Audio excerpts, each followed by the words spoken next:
एक बहुत ही प्रसिद्ध साध्वी हुई। जवानी में वे बहुत ही खूबसूरत थी। एक बार चोर उठाकर ले गए और उसे एक वेश्या के कोठे पर ले जाकर बेच दिया। अब उसे वही कार्य करना था जो वहां बाकी औरतें करती थीं। इस नए घर में पहली रात को उसके पास एक आदमी लाया गया। उसने तुरंत बातचीत शुरू कर दी। वह बोली, आप जैसे भले आदमी को देखकर मेरा दिल बहुत ही खुश है। आप सामने पड़ी कुर्सी पर बैठ जाएं, मैं थोड़ी देर परमात्मा का ध्यान कर लूं। अगर आप चाहें तो आप भी परमात्मा की याद में बैठ जाएं। यह सुनकर उस नौजवान की हैरानी से कोई हद ही न रही और उस औरत के साथ धरती पर ही बैठ गया। वह उठी और बोली, मुझे विश्वास है अगर मैं आपको याद दिला दूं कि एक दिन में सबको मरना है तो आप बुरा नहीं मानोगे।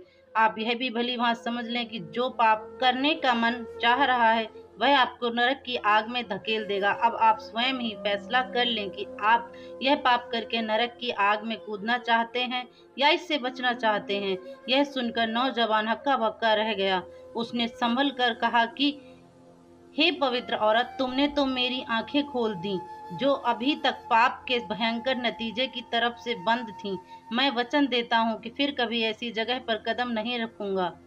हर रोज एक नए आदमी उस औरत के पास भेजे जाते और पहले दिन आए नौजवान की तरह उन सबकी भी जिंदगी पलटती गई। उसकी मालिक को बहुत हैरानी हुई कि इतनी खूबसूरत और नौजवान औरत है और एक बार ग्राहक आया दोबारा उसके पास जाने के लिए नहीं आता, जबकि ऐसी सुंदर लड़कियों के पास दीवाने होकर लोग जाते हैं और इर्द गिर्द घूमते हैं। यह रात जानने के लिए एक रात उसने अपनी पत्नी को ऐसी जगह पर बैठा दिया जहां से वह उस औरत के कमरे में अंदर सब कुछ देख सकती थी।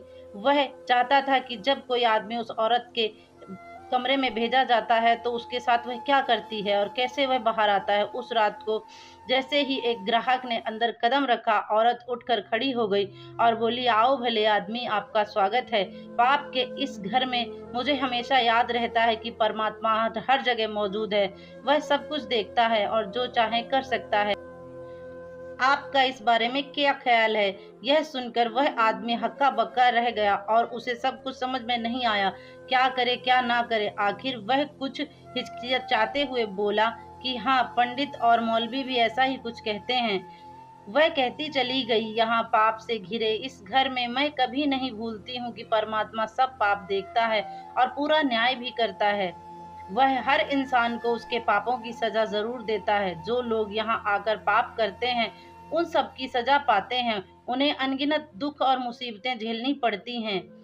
मेरे भाई, हमें मनुष्य जन्म मिला है, इसलिए भजन बंदगी करने के लिए, दुनिया की दुखों से हमेशा के लिए छुटकारा पाने के लिए, परमात्मा से मुलाकात करने के लिए, ना कि जानवरों से भी बदतर बनकर उसे बर्बाद करने के लिए।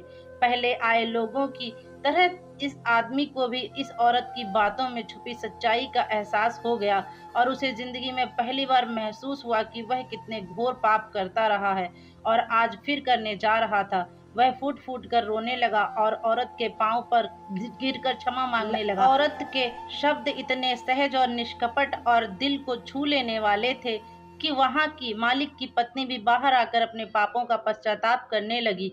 फिर उसने कहा कि आप पवित्र लड़की हैं, तुम तो वास्तव में साधु हो। हमने कितना बड़ा पाप तुम पर लादना चाहा। इसी वक्त इस पाप की दलदल से बाहर निकल जाओ। इस घटना से उसकी अपनी जिंदगी एक नया मोड़ दे दिया और उसने पाप की कमाई को हमेशा के लिए छोड़ दी। ईश्वर के सच्चे भक्त जहाँ कहीं भी हों, जिस हालात में हों, वे हमेशा मनुष्य जन्म के असली उद्देश्य की ओर इशारा करते हैं। भूले भटके जीवों को नेकी की राह पर चलने की प्रेरणा देते हैं। यह औरत कोई और नहीं थी, महान साधु राबिया बस रही थी। इसीलिए हमेशा माया के लोभ से बचना चाहिए और ज़्यादा ना सही पर कुछ समय भगवान की आराधना में ज़रूर बिताना चाहिए। तो दोस्तों, आपको ये कहानी कैसी लगी? अच्छी लगी हो तो लाइक, कमेंट करिए, शेयर करिए और वीडियो पर नए हैं तो चैनल को सब्सक्राइब ज़रूर करिए। धन्यवाद आप सभी का।